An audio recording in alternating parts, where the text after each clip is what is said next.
Assalamu alaikum. Bismillahirrahmanirrahim. All praises are Allah's, Lord of the worlds. May His peace and blessings be upon our Master, the Holy Prophet Muhammad, and His pure immaculate Ahlul Bayt.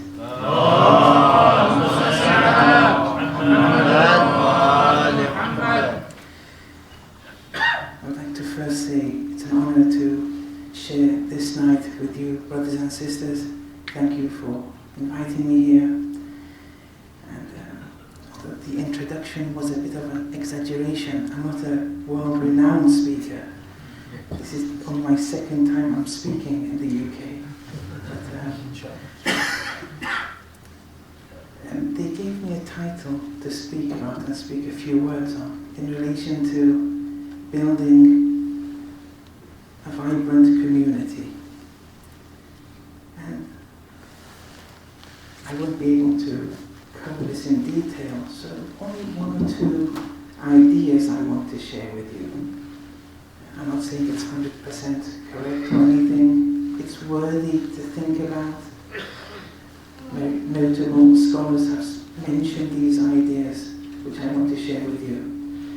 And then towards the second half of the lecture, it's a tradition from the Holy Messenger, where that tradition I want to read, where 30 instructions are given on how the mu'mineen and the Muslims in general have to behave with one another. But before that, just a small introduction. Ayatollah Hassan Zadeh Al-Muli, who is one of the leading scholars in Irfan today in Iran, he's written that a community without Irfan is like a lifeless corpse. This is something very important. A community without Irfan. This is not the theoretical Irfan necessarily that they study in the seminaries. It's practical Irfan, basic Irfan that even children can learn. A community without Irfan is like a lifeless corpse. There's no growth. And I want to just open this up a bit, and then we'll go to the prophetic tradition, inshallah. In relation to the verses of the Holy Quran, the traditions of the Ahlul Bayt, in relation to our aqaid, our doctrine, in relation to our supplications, the du'as that we have, and in relation to our ahkam, the Islamic rulings that we have, all these things, there are two dimensions associated with them. Both are necessary. And sufficing with one of them, either one, sufficing with it, will lead to problems in a community. Islam is a multi-dimensional religion. You can't just take one part of it and reject the other dimensions. It's a package, if you like. One has to benefit from this package multi-dimensionally. But if one confines one's benefit of the Quran and of Islam in general to one dimension, and sufficing with that one dimension, and rejecting or being ignorant towards or being oblivious towards the other dimensions, that's going to cause problems.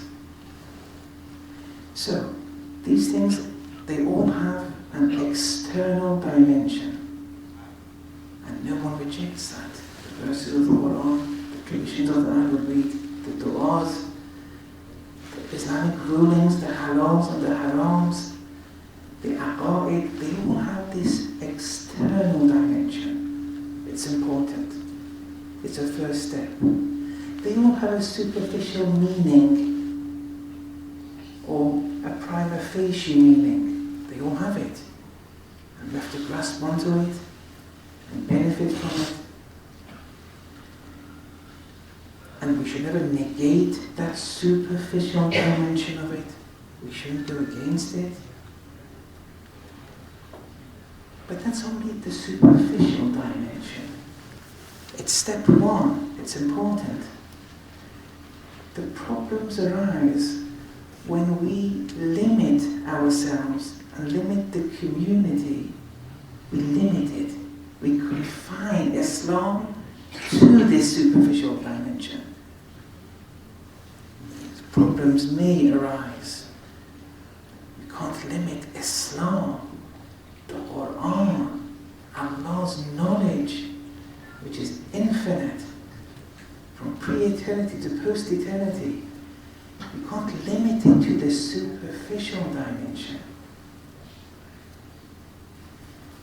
If we do limit Islam to the superficial dimension, don't get me wrong, superficial, the external dimension is step one.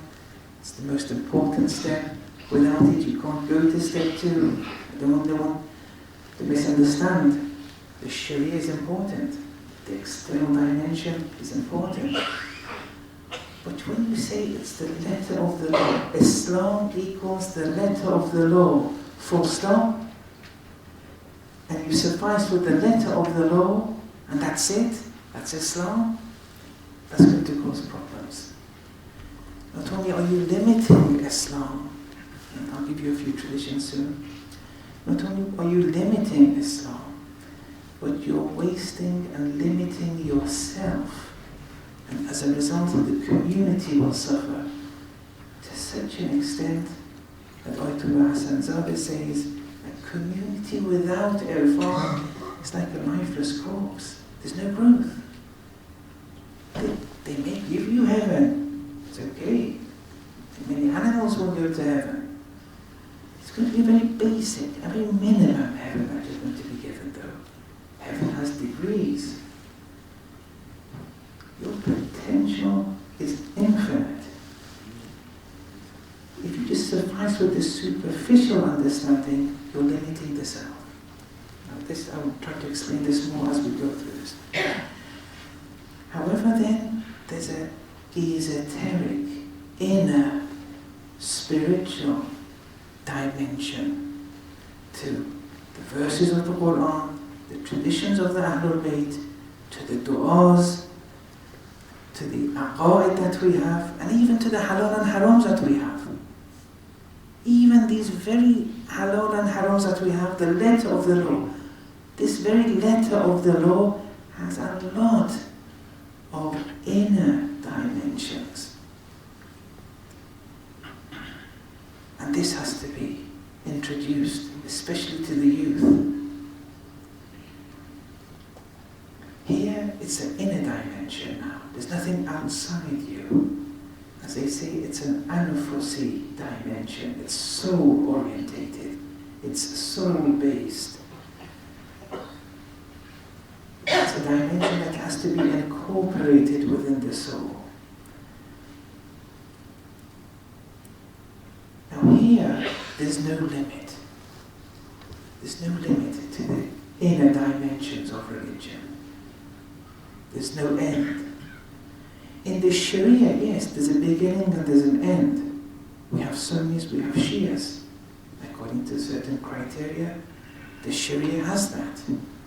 Aqa'id has that. Depending on your Sharia Aqa'id, we introduce terms like Sunni and Shiism. That's the Sharia. In spirituality, the terms Sunnism and Shiism don't apply like they do in the Sharia, in the letter of the law, like they do in theology. It's a different realm now.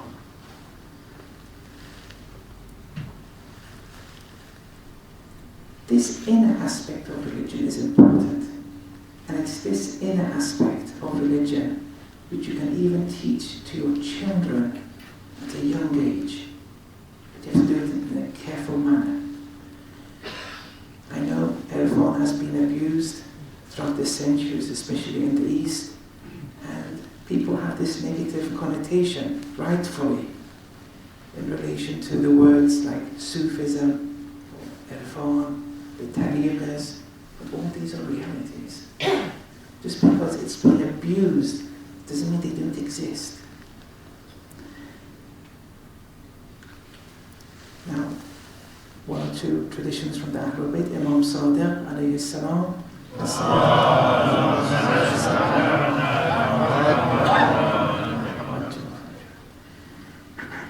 Inna lil Qur'an dahran wa batna.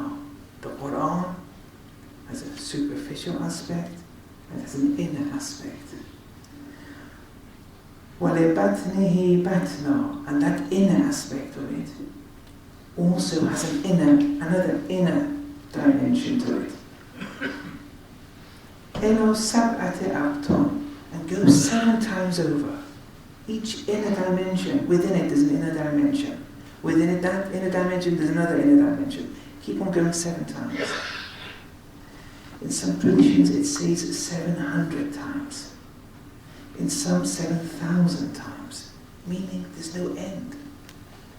There's no end because the Quran is Allah's knowledge being manifested. But it's manifested for our benefit to the very minimum Arabic script.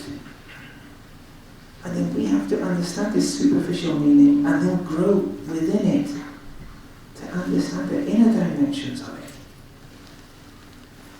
Another tradition, he says, Al-Qur'anu taqri'un kullu. The Qur'an is always on the attack. It has an attacking nature, all of it. وَبَاطِنُهُ, but its inner dimension, taqri'un, it brings you closer to Allah subhanahu wa ta'ala, proximity. So again, the 2 dimensions. One dimension, the verses of the Quran gives X sentence, Y sentence to this criminal, to that criminal.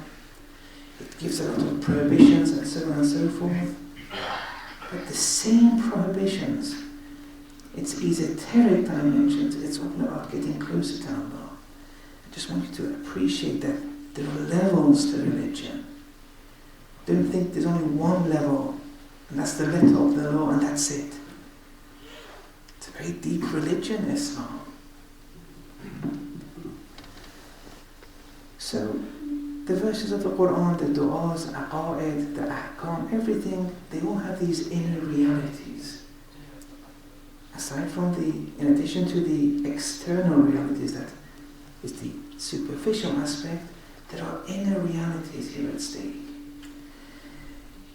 The external side is what you see. For example, you see how to do the wudu, how to do the ghusl.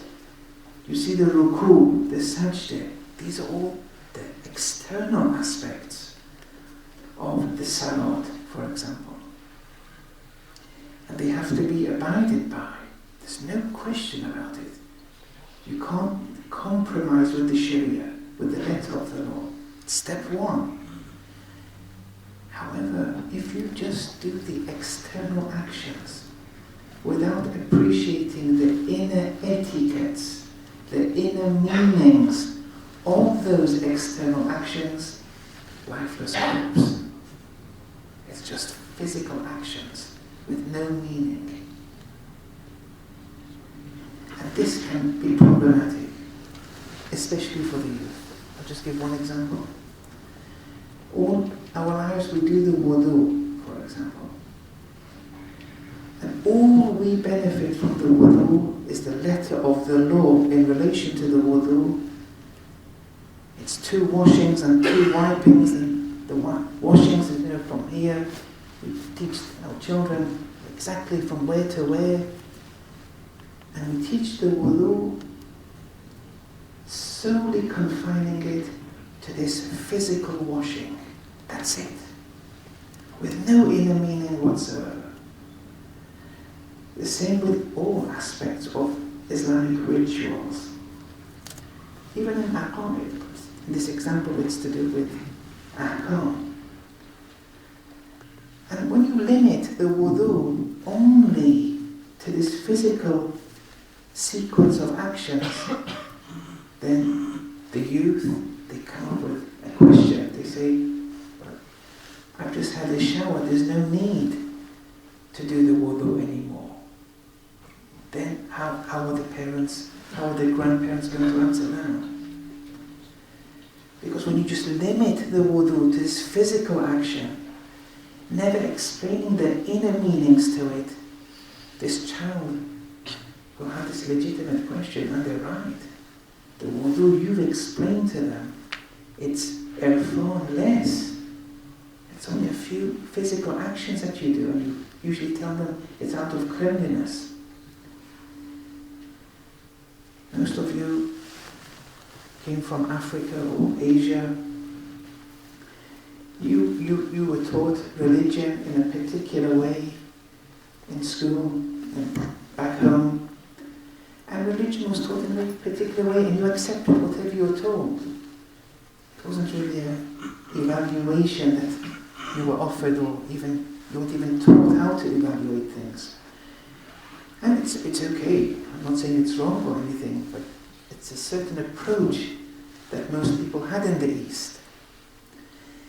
Then destiny brought you here, and now you have children here. Then you take your children out to British schools and everything. And there they're taught to question everything, to criticize everything, to evaluate everything, not to accept anything before they accept it, rationality-wise. Now they're questioning everything. You don't have that. The children do have that. The youth have it. And Islam, which is confined to one dimension alone, can't offer results to the youth. You can't bring them on board. You can't attract Islam for them. That unidimensional Islam that many people in the East are used to, and they're very good people, they may be better than us. It's the approach I'm questioning here. I'm not saying some people are better or worse than others. I'm just saying there's a difference of approach. We're going to sacrifice many generations if we don't be careful. Now you've come here, at least try and incorporate other dimensions of Islam, otherwise the youth will just disappear from you. Islam has layers. There are layers to Islam. You were taught a certain way, and that's okay. But that way may not offer results to the youth.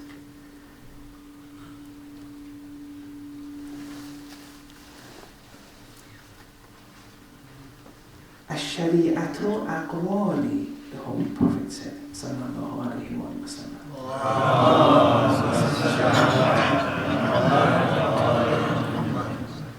The Sharia is my words. At-tariqatu af'ali.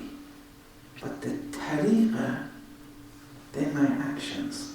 I'll explain those actions in a minute. Wal-haqiqatu ahwali. And the haqiqah, the truth, the objective of religion, the end game, the end goal, is my states, the states of the Holy Prophet. What he saw, what he heard, we have that potential. Allah Ta'ala said, that's the goal, that's the haqiqah. But the way to the haqiqah is the tariqah. The way to the tariqah is the sharia. It starts with the sharia. The tariqah though, they're the noble ethical traits. These three, it's one reality, different dimensions. With the tariqah, it's outside the jurisdiction of the sharia. Not to do with wajibs and harams anymore. It's to do with more important metaphysical truths. That if you neglect, you've lost the battle. If you neglect the noble ethical traits, the makarim al-akhlaq, the tariqah that Islam has. And the Sharia is one. And we follow the marja, and there's no question there. The marja, like in the same way that if you have, let's say, cancer, and if cancer is a specific form of cancer, you don't go to any doctor. If you you have a cold, it doesn't matter which doctor you go to. They'll all give you the same thing. In Marja'iyya too, if you want to have a question in Salah, they're all going to say the same thing. It doesn't matter. But there are differences between them. You go to the most learned. You do your research. Whatever it is, you stick with them. It doesn't matter what others say. You stick with yours. Let's not make this Marja'iyya a big problem in the community. You go to the specialist in cancer, your research, they say these three are the best in the world in relation to your cancer, you choose one of them. The same thing happens in the tariqah. The same things happen here. A marja is a marja in one's sharia, in one's halals and harams. If you become a mujtahid yourself, then you become your own marja. Okay, there's no problem. But if you don't, or if you don't become a doctor, you follow the doctor, you follow the expert. But someone who's a marja in fiqhi issues, they don't become a marja by default in tariqah issues. Think about it. One may be an expert in fiqh and usul, but they may not be a mujtahid in ethics, in irfan, in philosophy, in tafsir, in aqa'id. No, there's no guarantee. There have been marajis in history who were mujtahids in 5 or 6, in addition to fiqh and usul, they were mujtahids in ethics, in akhlaq, in irfan, in tafsir. In their 20s they were mujtahids. And in our time, the late Imam Khomeini was one of those. He was a mujtahid in his 20s before marrying in 6 or 7 fields. In the same way we follow a marriage in Sharia, we have to follow a marriage also in the tariqah. However, since the tariqah has been abused a lot, the scholars have said it's out of the best interest of the common lay people. Let's not bring this marja'iyya system in the tariqah. It's not wajib after all. A lot of abuse has been done in the past few centuries. And since it's not one of the wajibat in the canonical sense, they haven't really put it forward. And that's their decision, and we respect that. But the tariqah is important. You can't limit Islam to the Sharia. You can't just limit it to the superficial aspect. You have to understand the inner meanings. The inner meanings of the Sharia, we want to know. And irfan, less community, lifeless corpse. So, in the Sharia it speaks of water. Then it says, look, we have many kinds of water. We have qaleel water, and we have khur water. Qaleel is little water, of very small volume, or not very small, but it's less than khur. Khur is X hundreds of litres, for example, volume-wise. Let's say 400 litres. Is that it? We just have water. One is, let's say, qaleel, little. One is voluminous, a lot. And then we're taught to cleanse our bodies or our clothes or other things from these najasat, these impure things.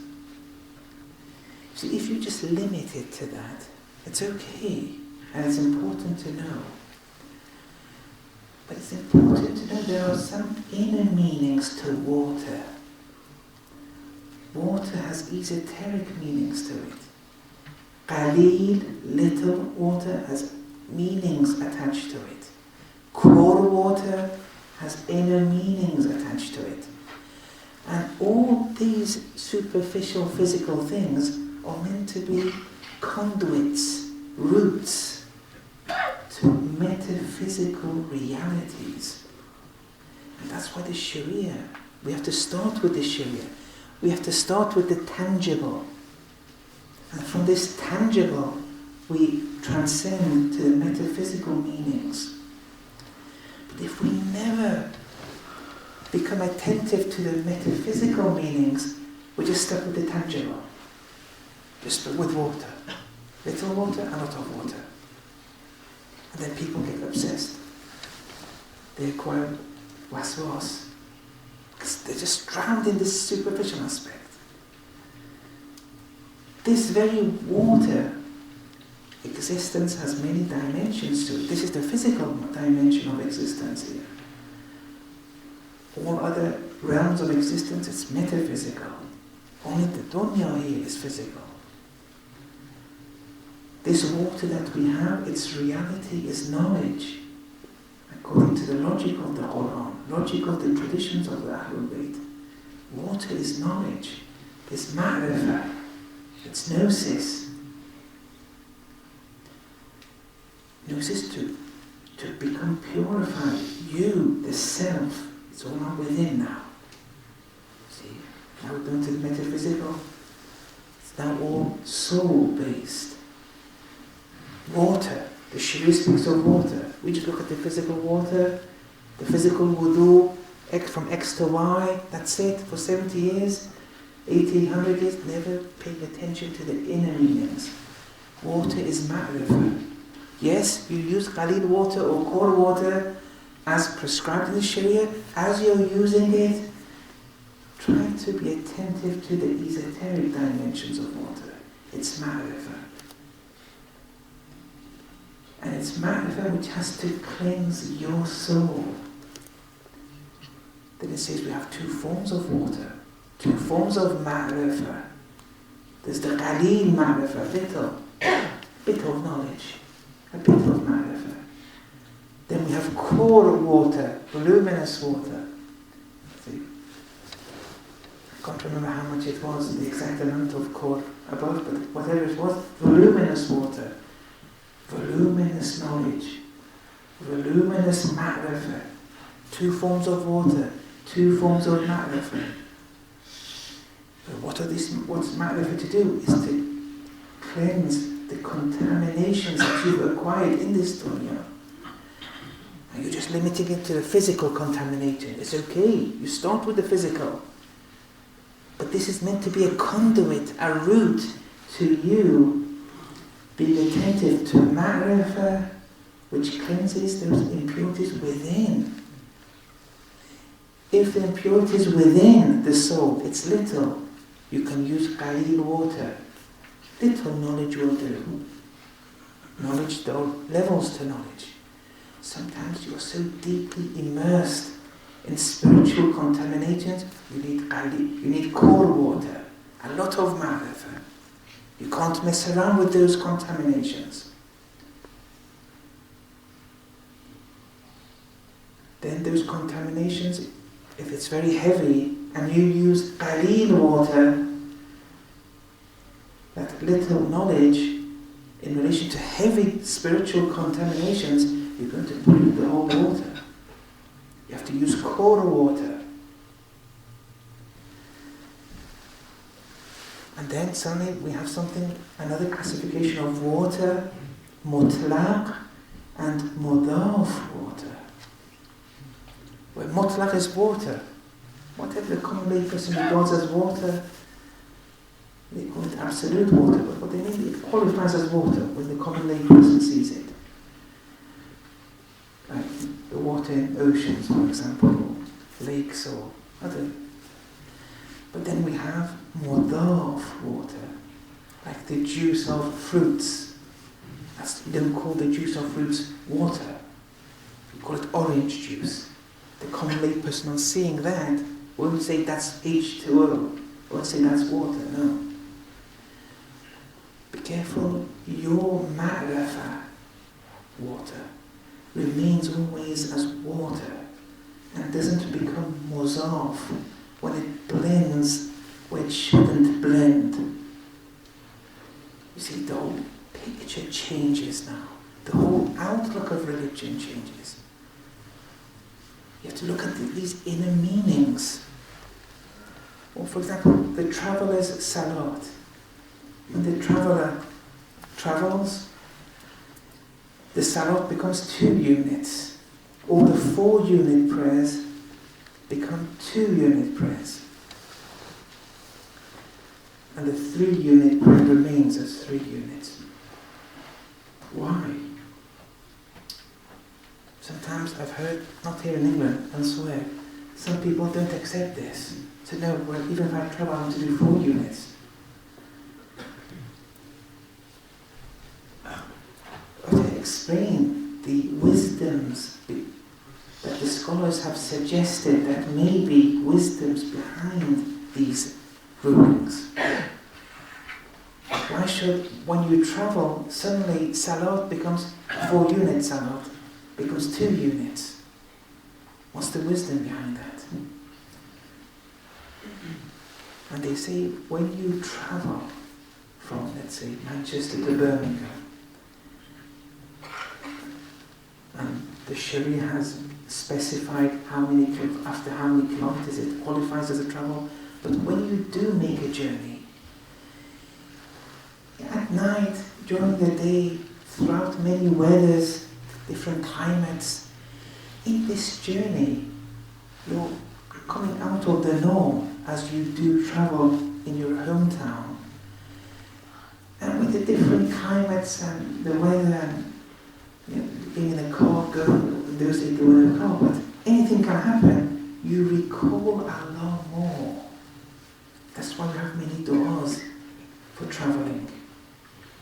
You recall Allah more because there are more threats facing you when you travel.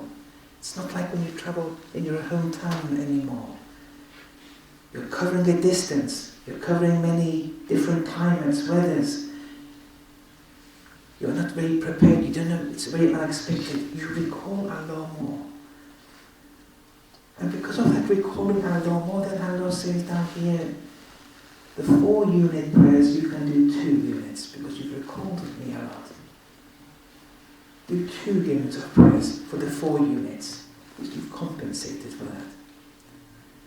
But then the Sharia says, if your intention of travelling is to do sin, is to do something haram, no.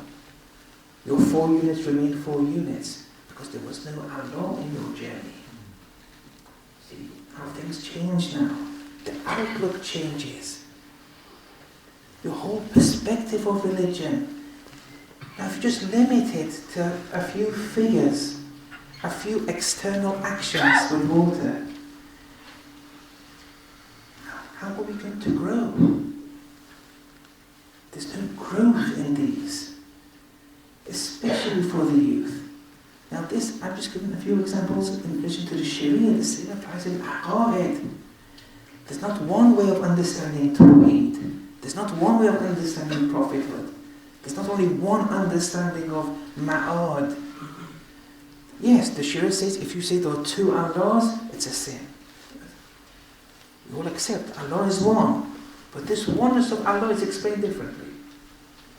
What is the essence of a prophet? It's explained differently. Heaven and hell, it's explained differently. Everyone believes in it. You say, I deny heaven or hell, it's haram. Everyone believes in heaven and hell, but there's not one understanding of it.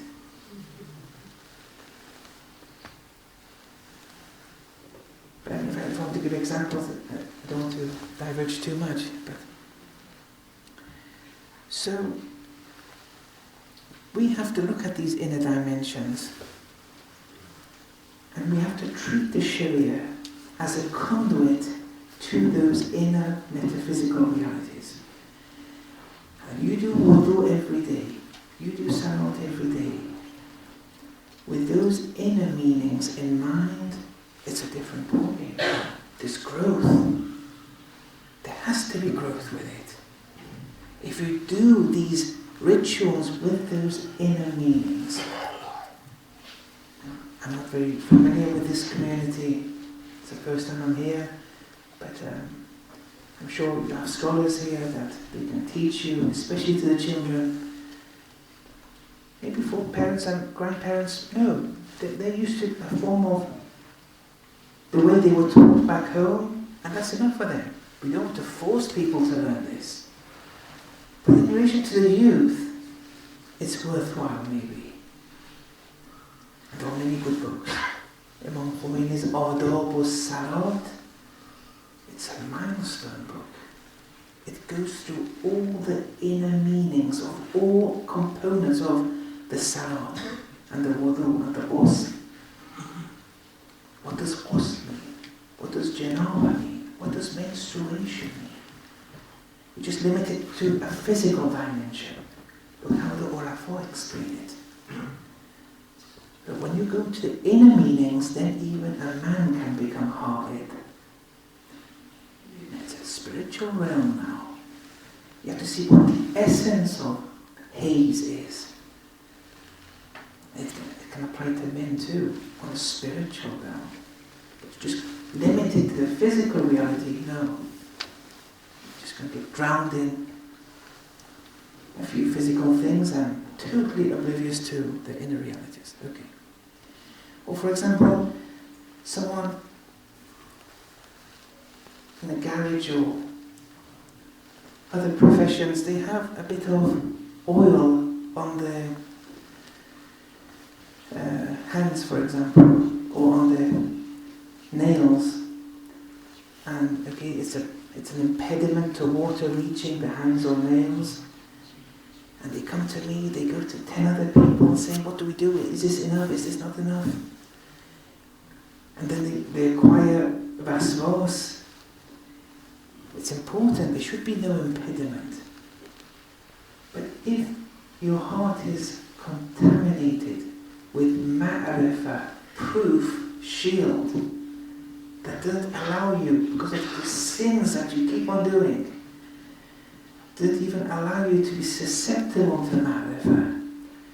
And then all your struggle in life is has this gone or not? You've totally lost the real picture, and you've limited yourself to this physical aspect, which is important, but you've exaggerated the importance. Out of bounds, you've acquired obsession, and you've become totally oblivious to the inner meanings of religion. Some people think that if they just do all the wajibat, they refrain from the muharramat, that's it. But they're very far away from the truth. There's much more to religion. Yes, that's step one. And yes, you'll be given heaven. But it's, as one scholar said in the book, they just give you your heavenly stable in heaven. It's a minimum. You're just looking for the holies, the palaces, this, that. No, they'll give it to you, don't worry. Is that it? Is heaven that? This infinite message that Islam has, infinite levels of spirituality, of closeness to Allah, and that's it, we just suffice with the minimum.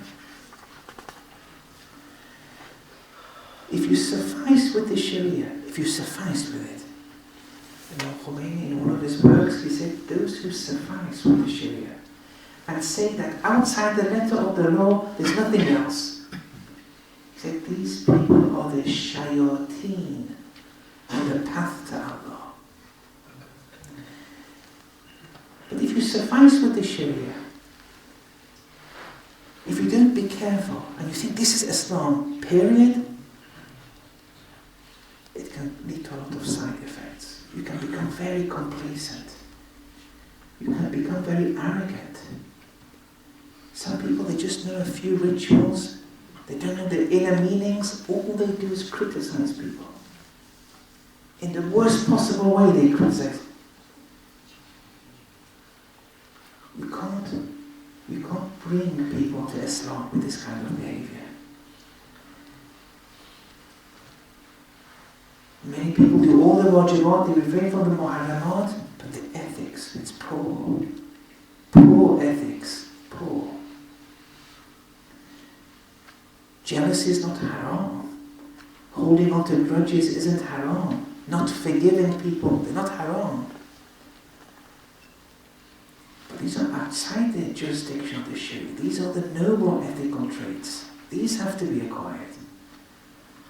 You can't suffice with the letter of the law. You won't grow like that. but with the inner meanings of the Quran, after mastering the superficial aspect of the letter of the law, with the inner meanings of the law, the inner meanings of the Sharia, yes, you'll grow. You'll begin to see. It's all about seeing what the Holy Prophet saw, hearing what he saw. أَعِنْدَهُ عِلْمُ الْغَيْبِ فَهُوَ يَرَى. Does one have knowledge of the unseen? For them to qualify as a seer, but not the seeing that animals do. Seeing beyond the physical. I don't want you to panic. Some people see little, some people more, but that's the goal. Once you start seeing, the self changes. But if it's only a physical seeing, like animals do, no.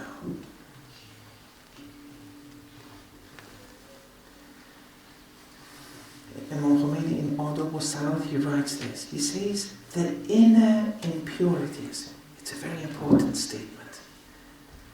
The audacity, I have never seen a scholar have the audacity to put it in this way. And the conclusions are incredible from this statement. No one can be complacent. The inner impurities lead to the suppression and inhibition of sa'ada, of happiness, salvation. Inner impurities, not only things which are haram according to the Sharia, also things which are haram according to the Tariqah. Like not forgiving, holding on to grudges. Respecting your parents according to the Sharia is one way. You can't do anything which in that society that you're living in, if you do that action to your parents, it's expected to lead to their disappointment or anger. So if you shout at them, or if you do other actions, that is expected to lead to their disappointment or anger. That's haram according to the Sharia. Maybe for many of you back home, even putting laying your feet in front of your parents, that would be expected to lead to the disappointment in that culture. To see which culture we're in. But if you do something which is expected to lead, according to the common layperson of your culture, that leads to their disappointment or anger, that's haram, according to the Sharia. Now here, for example, in England, if someone wants to study, let's say, languages, and the father says, study, let's say, medicine. The child wants to do languages, for example, or the child wants to do media studies, or journalism. The father says, no, medicine, or, let's say, accountancy. Then if the child doesn't listen to the father, that won't be haram according to the Sharia. Because if they become disappointed, that's not something which is expected in this society. They're being disappointed for themselves. That won't be haram according to the Sharia. But then when you come to the Tariqah, you have to be a slave to your parents. Especially the mother. But no one can do that 100%. I'm just giving you ideas here. It's not wajib, but to be a slave to your mother. It's an important key to spiritual wayfaring. The tariqahs, there are many. It's not only one tariqah. Like the Sharia is one.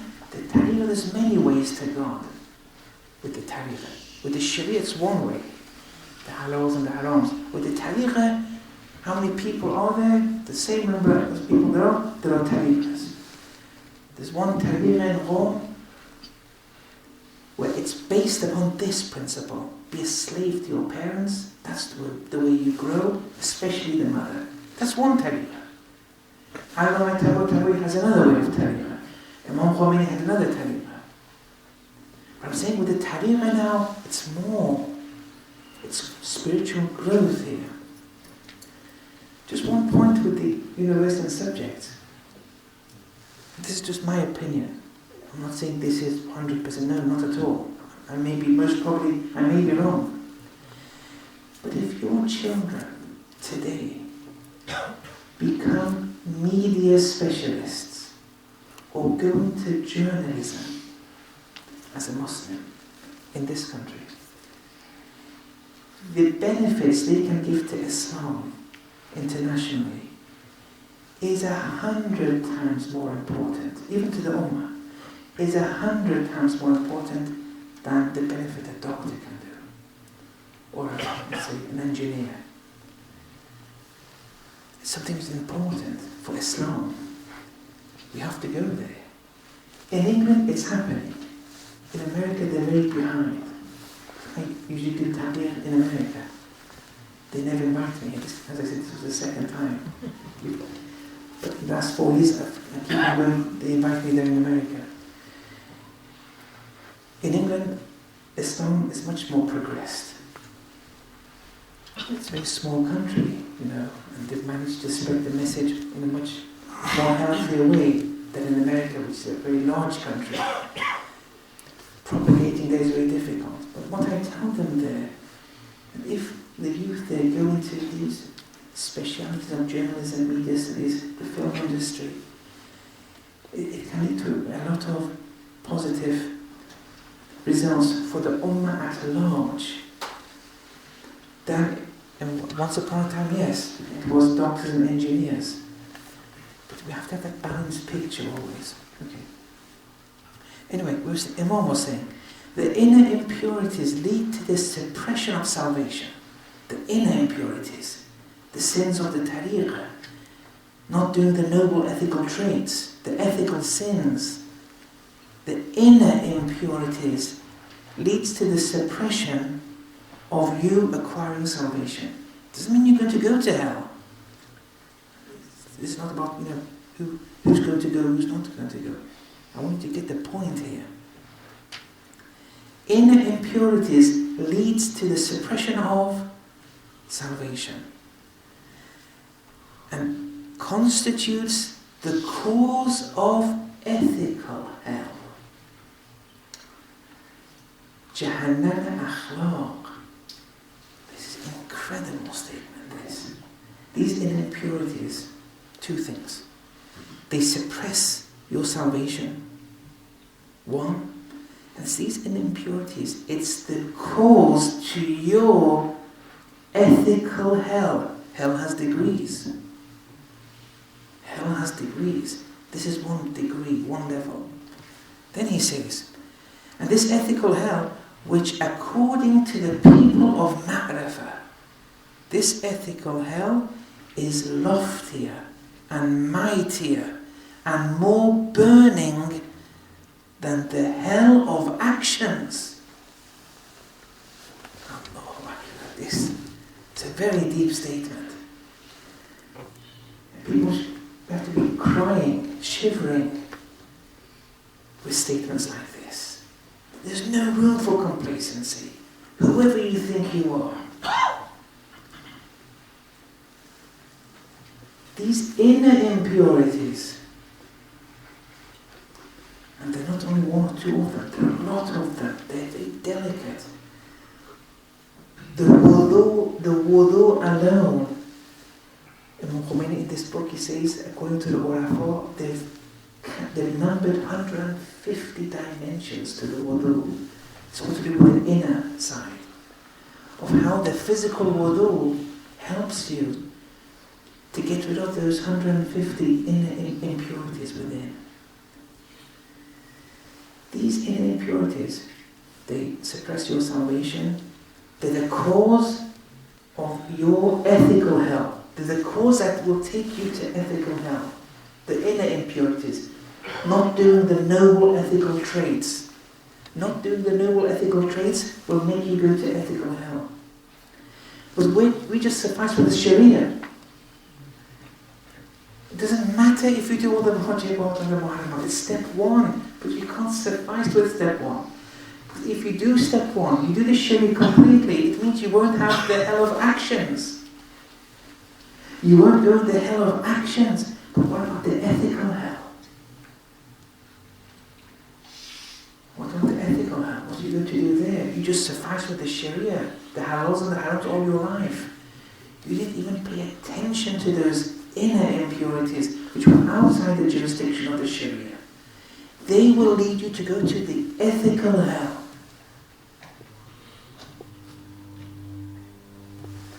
In heaven too, the same story exists. And then what's more interesting is that we have traditions where a mushrik, by the name of Hatem Ta'i, during the time of the Holy Prophet, he would do all the noble ethical traits. So, time is over. I'll just finish with this part. This was just an introduction to the hadith, but inshallah next time. Hatem Ta'i, he was a mushrik, but he would do all the noble ethical traits. Someone would do him wrong, he would forgive. He would never hold on to grudges. He was never jealous. He would keep on giving. He had the noble ethical traits, but he was a mushrik. So, the hell of actions he would deserve. But the ethical hell he won't have. The ethical hell was more burning, Imam said. And look how beautifully the traditions speak about Hatem Ta'i. Because he was a problem. Hatem was a problem for the people. For people like you, the complacent people, well, we do the margin work, we don't do the sins. He's a mushrik. When people saw Hatem would do all the noble ethical traits, they asked the Holy Messenger, after the demise of Hatem, what's going to happen with him? Look how beautiful the traditions, which speaks to the common lay person. He says he's in hell, the hell of actions, because he didn't do those actions. But the fire of hell won't reach him, and he will be provided sustenance in his abode in hell. See, he escaped the ethical hell. And maybe he had the ethical heaven to some extent, the ethical heaven, not the heaven of actions. These are very important concepts. It takes time to digest them. There's another tradition where a mushrik gave refuge to a Muslim in the land of the mushrik. And this applies to us here, to our parents, grandparents. They've given refuge here.